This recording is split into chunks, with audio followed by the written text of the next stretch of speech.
everyone, welcome to another video. കർക്കിടകത്തിൽ ഉലുവക്കണ്ണി പ്രധാനമാണല്ലോ. ഞാനിവിടെ വന്നിട്ടുള്ളത് നമ്മളെ വീട്ടിൽ തന്നെയുള്ള വളരെ കുറച്ച് ചേരുവകൾ വെച്ച് വളരെ സിമ്പിളായി ഉണ്ടാക്കാൻ പറ്റുന്ന ഉലുവക്കണ്ണിൻ്റെ റെസിപ്പി ആയിട്ടാണ്. ഒട്ടും കയ്പില്ലാതെ കുട്ടികൾക്ക് പോലും കഴിക്കാൻ പറ്റുന്ന ഈ ഉലുവക്കണ്ണി എങ്ങനെ ഉണ്ടാക്കുന്നതെന്ന് നോക്കാം. ഈ ഉലുവക്കണ്ണി റെഡിയാക്കാൻ വേണ്ടി ഇതിൻ്റെ പ്രധാനമായ ചേരുവയാണല്ലേ ഉലുവ. ഞാൻ ഇന്നലെ രാത്രി തന്നെ 2 ടേബിൾ സ്പൂൺ ഉലുവ വെള്ളത്തിൽ പുതിർത്തി വെച്ചതാണ്. 2 ടേബിൾ സ്പൂൺ ഉലുവ ഒരു 8 മണിക്കൂറെങ്കിലും മിനിമം പുതിർത്തി വെക്കണം കേട്ടോ. പിന്നെ വേണ്ടത് ചെറുപയറാണ്. അത് 1/2 ഗ്ലാസോളം ഞാൻ ഇന്നലെ രാത്രി ഉലുവൻ്റെ ഒപ്പരം തന്നെ പുതിർത്തി വെച്ചതായിരുന്നു. പിന്നെ വേണ്ടത് നമ്മളെ നവരരി നമ്മളെ ചെറുപയറെടുത്ത് സെയിം അളവിലാണ് വേണ്ടത്. 1/2 ഗ്ലാസ് ചെറുപയറിന് 1/2 ഗ്ലാസ് നവരരി, അങ്ങനത്തെ അളവാണ്. ഞാനിവിടെ ഈ ബൗളിലേക്ക് 1/2 ഗ്ലാസ് നവരരി ഇട്ട് കൊടുക്കുന്നുണ്ട്. നിങ്ങൾ ഒരു ഗ്ലാസ്സിലോ മാറ്റാൻ അളന്ന് വെക്കുക കേട്ടോ. ഞാനിവിടെ ഒരു ബൗളിലേക്ക് ഇട്ട് കൊടുക്കുന്നുണ്ട്. നവരരി നിങ്ങളെ കൈമിലില്ലെങ്കിൽ ആരും വിഷമിക്കണ്ട കേട്ടോ. കലരിയോ പച്ചരിയോ നുറുക്ക് ഗോതമ്പോ എടുക്കാവുന്നതാണ്. പക്ഷേ പോഷക ഗുണങ്ങളും ഔഷധ ഗുണങ്ങളും അധികം ഉള്ളത് നവരരിയിലാണ്. അതുകൊണ്ട് ഞാനിവിടെ നവരരിയാണ് യൂസ് ചെയ്തിട്ടുള്ളത്. എന്നാൽ നമുക്ക് ഈ ഉലുവ ഒന്ന് വേവിച്ചെടുക്കാം. ഉലുവക്ക് വേവ് കൂടുതൽ വേണ്ടത് കൊണ്ടാണ് നമ്മൾ ഉലുവനെ ആദ്യമേ കുക്കറിലിട്ട് വിസിലടുപ്പിക്കുന്നത്. അപ്പോൾ ഈ 2 ടേബിൾ സ്പൂൺ ഉലുവ കുതിർത്ത് വെച്ച വെള്ളത്തോടെ തന്നെ കുക്കറിലേക്ക് ഇട്ട് ഒരു വിസിലടിക്കാൻ വേണ്ടി മാറ്റി വെക്കാം. ഈ ഉലുവ കുതിർത്ത് വെക്കുന്ന സമയത്തുള്ള അതേ സെയിം വെള്ളം നമ്മൾ യൂസ് ചെയ്യുന്നുണ്ട്. ഉലുവ കുതിർത്ത് വെക്കുന്നതിൻ്റെ മുന്നേ നന്നായി 2-3 തവണ കഴുകി എന്ന് ഉറപ്പ് വരുത്തണം. ഒരു വിസിലടിച്ച സമയം തന്നെ ഞാൻ ഫ്ലെയിമൊക്കെ ഓഫായി മാറ്റി വെച്ചിട്ടുണ്ടായിരുന്നു. അത് പ്രഷറൊക്കെ പോയതിന് ശേഷം ആ വിസിലൊക്കെ ഊരി നമ്മൾ തുറന്നെടുക്കുന്നുണ്ട്.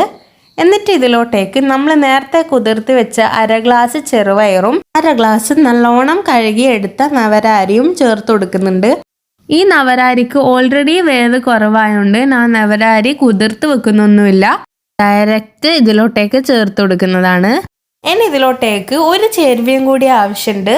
1 ടീസ്പൂൺ ചെറിയ ജീരകമാണ് ഞാനിവിടെ ചേർത്ത് കൊടുക്കുന്നത്. ചെറിയ ജീരകം ദഹനത്തിലൊക്കെ വളരെ നല്ലതാണ്. ഇനി നമുക്ക് ഇത് വേവാൻ ആവശ്യമുള്ള വെള്ളവും കൂടി ചേർത്ത് കൊടുക്കാം. ഇതിൻ്റെ 3 ഇരട്ടി വെള്ളമാണ് ഞാൻ ഇതിൽ ഒഴിച്ചു കൊടുക്കുന്നത്. എന്നിട്ട് ഈ കുക്കർ പൂട്ടിയതിന് ശേഷം 2 വിസിലടിക്കാനായി മാറ്റി വെക്കാം. നമ്മുടെ രോഗപ്രതിരോധ ശേഷി വർദ്ധിക്കാനും നടുവേദനക്കും സന്ധിവേദനക്കും കൊളസ്ട്രോൾ കുറയാനും ഷുഗർ കുറയാനും ഒക്കെ ഈ ഉലുവക്കണ്ണി ഒരുപാട് നല്ലതാണ്. ഇനി ഈ അരിയൊക്കെ വെന്ത് വരുന്ന സമയം കൊണ്ട് ഈ വെള്ളം ഒന്ന് നമുക്ക് ഉരുക്കി എടുത്തിട്ട് വരാം. ഞാനിവിടെ 3 പീസ് വെള്ളമാണ് എടുത്തിട്ടുള്ളത്. ഇത് നന്നായി ഉരുക്കി കുറച്ച് വെള്ളത്തിനൊപ്പം ഉരുക്കി എടുക്കുന്നുണ്ട്. അഥവാ നിങ്ങളെ വെള്ളത്തിനും കല്ലോ കാര്യങ്ങളോ ഉണ്ടെങ്കിൽ നന്നായി അരിച്ച് മാറ്റി വെക്കണം. ഉരുക്കുന്ന ടൈമിൽ ഈ കുക്കറിന് 2 വിസിൽ വന്നിട്ടുണ്ടായിരുന്നു. ഞാൻ അതിൻ്റെ പ്രഷർ റിലീസ് ആയതിനു ശേഷം അത് തുറന്നു കൊടുക്കുന്നുണ്ട്. നമ്മളുടെ ഉലുവയും ചെറുപയറും നവരരിയും ഒക്കെ പാകത്തിന് വെന്ത് വന്നിട്ടുണ്ട്. ഈ ഒരു ഉലുവക്കഞ്ഞിയിൽ ആയുർവേദ കടയിൽ നിന്ന് വാങ്ങുന്ന മരുന്ന് കൂട്ട് ഉപയോഗിച്ചും മരുന്ന് കഞ്ഞിയും നമ്മൾ തയ്യാറാക്കാറുണ്ട്. കർക്കിടകത്തിൽ 7 ദിവസം തുടർച്ചയായിട്ടോ 14 ദിവസം തുടർച്ചയായിട്ടോ ഉലുവക്കണ്ണി കുടിക്കുന്നത് വളരെ നല്ലതാണ്. ഇനി നമുക്ക് ഇതിലോട്ടേക്ക് തേങ്ങാപ്പാൽ ചേർക്കണം. ഞാനിവിടെ ഒരു ബൗള് തേങ്ങ എടുത്തിട്ടുണ്ട്. അത് ഒരു മിക്സിയിലോട്ടേക്ക് ചേർത്ത് ജസ്റ്റ് ഒന്ന് ചതച്ചെടുത്തിട്ട് വരാം. നിങ്ങൾക്ക് ഇതുപോലെ തേങ്ങ ചതച്ചത് ചേർക്കാൻ ഇഷ്ടമില്ലെങ്കിൽ തേങ്ങാപ്പാൽ ചേർത്താലും കുഴപ്പമില്ല. ഇനി നമ്മൾ ഈ തേങ്ങ ഒന്ന് ജസ്റ്റ് ചതച്ചെടുത്തിട്ട് വരുന്നുണ്ട്. ഈ ഉലുവക്കണ്ണി നമുക്ക് 2 തരത്തിൽ കഴിക്കാൻ പറ്റുന്നതാണ്. ഒന്നെങ്കിൽ ഉപ്പിട്ടിട്ട് അല്ലെങ്കിൽ വെള്ളം ചേർത്ത് നല്ല മധുരമായി കുടിക്കാൻ പറ്റുന്നതാണ്. ഞാനിവിടെ വെള്ളമാണ് ചേർത്തിട്ടുള്ളത്. വെള്ളമാകുമ്പം കുട്ടികൾക്കൊക്കെ നല്ല മധുരമായി കഴിക്കാൻ നല്ല ഇഷ്ടമുണ്ടാവും. അതല്ലാണ്ട് ഷുഗറൊക്കെ ഉള്ള ആൾക്കാരാണെങ്കിൽ ശർക്കരക്ക് ഒക്കെ പകരം ഉപ്പിട്ടിട്ടാണെങ്കിലും കഴിക്കാം. ഞാൻ ഇതിലോട്ടേക്ക് നമ്മൾ നേരത്തെ ചതച്ചെടുത്ത് വെച്ച തേങ്ങ ചേർത്ത് കൊടുക്കുന്നുണ്ട്.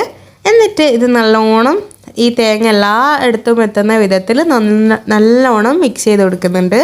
ഇനി ഞാൻ ഇതിലോട്ടേക്ക് നമ്മൾ നേരത്തെ ഉരുക്കി മാറ്റി വെച്ച വെള്ളത്തിൻ്റെ പാനി ചേർത്ത് കൊടുക്കുന്നുണ്ട്.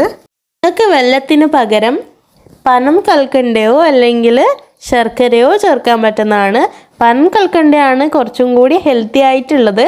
എൻ്റെ കൈമിൽ ഇവിടെ പനം കൽക്കണ്ട ഇല്ലാത്തതുകൊണ്ടാണ് ഞാൻ വെള്ളം ചേർക്കുന്നത്. പനം കൽക്കണ്ട ആയാലും ശർക്കര ആയാലും വെള്ളമായാലും ഒക്കെ നിങ്ങളുടെ ഇഷ്ടത്തിന് നിങ്ങളെ മധുരം അനുസരിച്ച് നിങ്ങൾ ചേർത്ത് കൊടുക്കാം കേട്ടോ.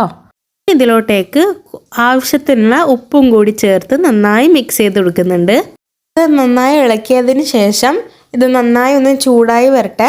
ചൂടായതിന് ശേഷം ഞാനിവിടെ ഫ്ലെയിം ഓഫായി കൊടുക്കുന്നുണ്ട്. അതിനുശേഷം വേറൊരു ചെറിയ കടായി എടുക്കുന്നുണ്ട്. അതിലോട്ടേക്ക് 1.5 ടേബിൾ സ്പൂൺ ഗീ ചേർത്ത് കൊടുക്കുന്നുണ്ട്. ഈ ഗീയിലോട്ടേക്ക് ചെറുതായി അരിഞ്ഞ 6-7 കുഞ്ഞുള്ളിയും കൂടി നമ്മളിട്ട് ഒന്ന് മൂപ്പിച്ചെടുക്കുന്നുണ്ട്. ഇത് തികച്ചും ഓപ്ഷണലാണ്, പക്ഷേ ഇത് ചേർത്താൽ നല്ല ടേസ്റ്റ് ആയിരിക്കും. ഗീ ഒക്കെ കർക്കിടകത്തിന് വളരെ നല്ലതാണ്. അതുകൊണ്ട് ഗീ ഒക്കെ നിങ്ങളെ ഇഷ്ടത്തിനനുസരിച്ച് ചേർക്കാം കേട്ടോ. ഇപ്പം നമ്മളെ കുഞ്ഞുള്ളി നന്നായി വാടി വന്നിട്ടുണ്ട്. ഇനി നേരത്തെ റെഡിയാക്കി വെച്ച ഉലുവക്കണ്ണിയിലോട്ടേക്ക് ഈ ചെറിയ ഉള്ളി വാട്ടിയത് ചേർത്ത് കൊടുക്കാം. അപ്പോൾ ഇതാ നമ്മളെ നല്ല ടേസ്റ്റി ആയിട്ടുള്ള ഒട്ടും കയ്പില്ലാത്ത ഇപ്പം നമ്മളെ ഉലുവക്കണ്ണി ഇവിടെ റെഡി ആയിട്ടുണ്ട്. വളരെ എളുപ്പമല്ലേ ഇത് തയ്യാറാക്കാൻ. നമ്മളെ അടുക്കളയിലുള്ള ചെറിയ ചേരുവകൾ വെച്ച് മാത്രമാണ് നമ്മളിത് റെഡിയാക്കിയിട്ടുള്ളത്.